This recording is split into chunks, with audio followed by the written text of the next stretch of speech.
Alors, oui, oui, alors dites-moi là, mettez-moi un cœur ou quelque chose. Ah, voilà. Oui, voilà, vous avez tout en live. Je pensais que j'étais plus en direct. Je pensais que j'avais arrêté. En fait, non, ça continue. Bah, c'est très bien. Donc, c'est parfait. On continue comme ça. Donc, alors, bah, j'espère que vous n'avez pas été trop perturbé par les élections, quel que soit votre choix d'ailleurs, hein, parce qu'il faut le. Je vais y revenir dans quelques instants, c'est normal, parce que je vous expliquais que depuis septembre dernier, c'était un petit peu pour contrer ces élections. Et finalement, j'avais dit je voterai pas, et puis finalement, je vais voter. Donc, j'ai voté. Vous savez. Pardon. Ah, décidément. Vous savez quel a été mon choix, je vais y revenir dans une seconde. Et puis, mais je ne veux pas qu'on parle que de ça aujourd'hui, même si en étant loin de la France, donc évidemment, je n'ai pas mon iPad, et donc je ne vais pas pouvoir vous montrer les meilleurs clichés, les meilleures blagues qui ont tourné autour de ce vote de dimanche d'hier. Donc, et j'avais de belles images à vous montrer, mais je ne peux pas vous les montrer, car comme d'habitude, j'ai oublié, je n'ai pas mon iPad avec moi aujourd'hui. Excusez-moi, désolé, donc ça va être ma tête pendant un moment. Alors allez-y, mettez le son et vaquez à vos occupations. Peut-être que je serai un petit peu plus court aujourd'hui, mais c'est pas grave. Donc pas de moment suspendu, mais il y aura quand même une phrase à la fin. Une phrase que j'aime bien et qui est en rapport avec le titre de cet épisode, l'épisode 119, le premier pas vers un avenir meilleur. Alors c'est sur plusieurs plans. Je suis certain que vous y pensez par rapport aux élections, à vous les Français. Et d'ailleurs, on me le demande ici, là je suis au Portugal, mais c'est fou, c'est fou, c'est fou. Toutes les personnes me demandent, alors, est-ce que vous avez voté? L'élection avait pris une tournure très importante pour l'avenir, je pense, de l'Europe. On pensait surtout à l'Europe par rapport au Portugal. Et, et c'est vrai que presque tout le monde m'a demandé si j'ai voté. Bonsoir Manon, ça va? Salut Yona, tu vas bien? Alors je vais dire bonjour. Salut Lily, bienvenue Maribo, etc. Oh, mais il y a Mireille qui est là aussi. Salut Mireille. Et aussi Mercedes.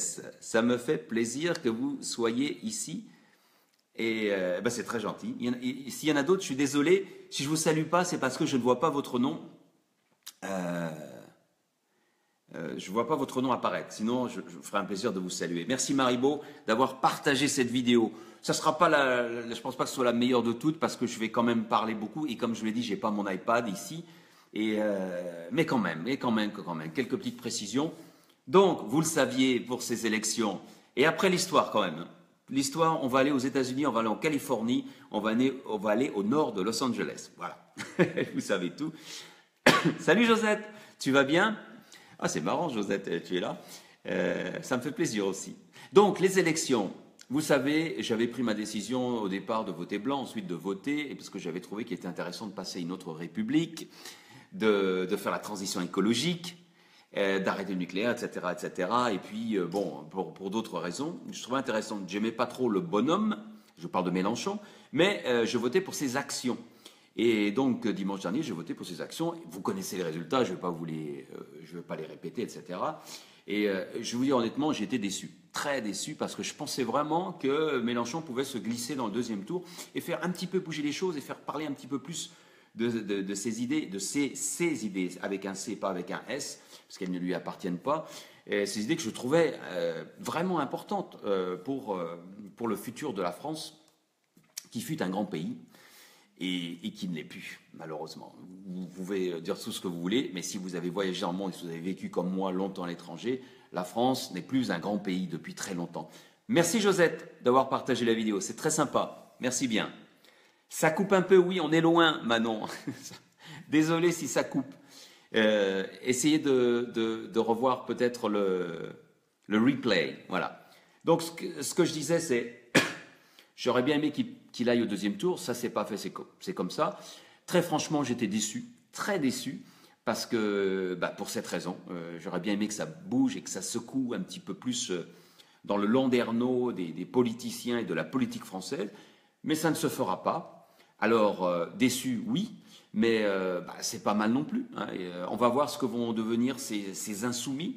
Il y a quand même eu un mouvement, il y a eu des prises de conscience, il y a beaucoup de jeunes. J'espère que ça va donner des choses intéressantes qui vont se développer dans les années à venir et pourquoi pas même dans les législatives, hein, ça va se faire là.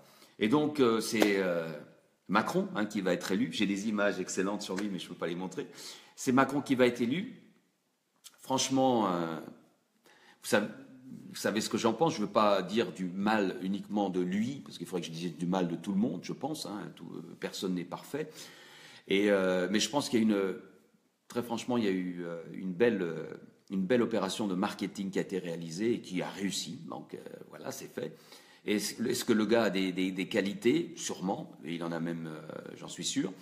Eh ben, puisque c'est lui qui va gagner, hein, on va pas voter pour Le Pen, mais bon, il faut respecter le choix de la France, des Français, le choix des votes. On attend encore 2 semaines, mais donc ça sera Macron pour 5 ans et on va voir ce qu'il va faire. Voilà, c'est tout. On peut pas non plus faire changer les règles ou changer ce qui s'est passé. Salut Florence, salut Anne, merci de faire un petit passage. Je regarde juste si j'ai raté d'autres personnes. Non, c'est bon. Et Lily Mauve, salut Lily Mauve. Tu dois être déçu aussi. Hein. Je tousse toujours. Et je ne fume pas.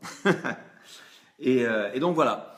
Donc on va voir. Hein. Il faut respecter le vainqueur. J'ai toujours dit. Hein. J'ai voté Mélenchon, mais bon, c'est Macron qui va être élu. Et donc il faut respecter le choix. Il faut voir comment il va faire sa politique. À mon avis, ça va être une politique qui va encore creuser les écarts et un peu plus pour les riches ou les professions. Les gens qui vont bien et un peu moins pour les pauvres, ça va être un peu plus difficile. Ce n'est que mon avis, on verra. Mais respectons le choix démocratique, le choix des votes et voyons ce qui va se passer. Et si vous êtes vraiment un insoumis ou une insoumise, je ne suis pas tout à fait parce que je votais plus pour les actions, mais on ne sait jamais. Il va y avoir des législatives, il va y avoir d'autres élections.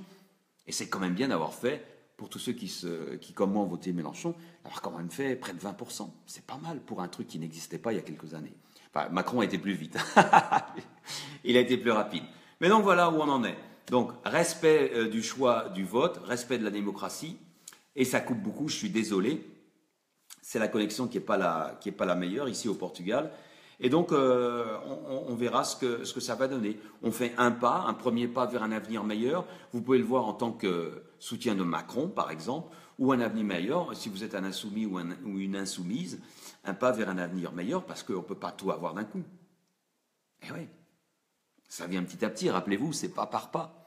Donc là, Mélenchon, bon, est un petit peu âgé, on va voir ce que ça va donner, il y a d'autres personnes. Il a posé des graines, mais ces graines vont être reprises, ces flambeaux vont être repris par d'autres. Et c'est d'ailleurs ce qu'il disait dans une déclaration. Voilà. Donc j'arrête là. J'en parle plus, c'est dommage, je ne peux pas vous montrer les images. Mercredi, je ne pourrai pas vous les montrer non plus, parce qu'il n'y aura pas de LMV. Je ne ferai pas de LMV mercredi, parce que techniquement, je ne pourrai pas, je serai dans un avion. Mais on se retrouvera vendredi, et d'ici vendredi, je ne sais pas si ces images seront toujours aussi intéressantes. Donc, ce n'est pas grave.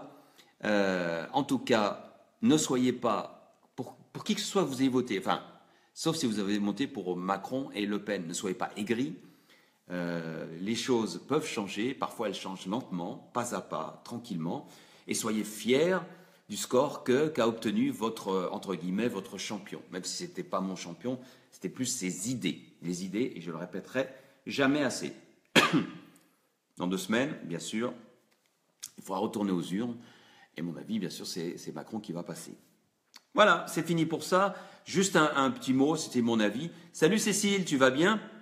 Et donc l'histoire du jour. Alors l'histoire du jour, elle va nous emmener en Californie. On va aller en Californie, un pays que je connais, vous savez, je connais très très bien. J'ai vécu 10 ans. On va aller dans la San Fernando Valley, qui est la 5, comme on dit, la 5 en anglais, qui traverse tout l'ouest des États-Unis, le long de la côte, et qui donc passe par Los Angeles. Mais au niveau de San Fernando, de la ville, et juste au-dessus de ce lycée, elle se divise en 2. Il y a la 5, et il y a celle qui devient la 405, qu'on appelle la 405.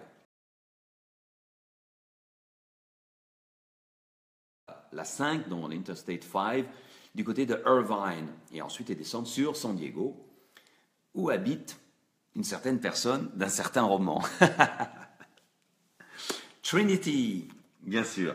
Allez, on va rencontrer qui là-bas ? On va rencontrer 12 lycéennes. Ce sont des lycéennes, elles sont toutes latinos. Là-bas, il y a beaucoup de latinos dans la San Fernando Valley. Et ce sont des familles qui ne sont pas très riches, même plutôt pauvres, et qui ont des fins de mois difficiles. Les parents bossent souvent 2 ou 3 jobs dans la journée. Les pères souvent ont 3 boulots.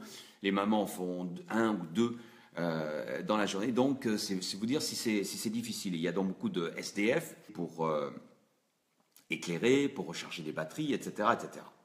Et ça, c'est génial, c'est une idée géniale. Donc vous allez me dire, mais bah alors, tu nous as tout raconté l'histoire. Il n'y a plus rien à dire. Voilà, c'est 12 lycéennes, hop, et elles ont créé. C'est pas ça le plus important. Le plus important dans cette histoire, parce qu'il y a des gens,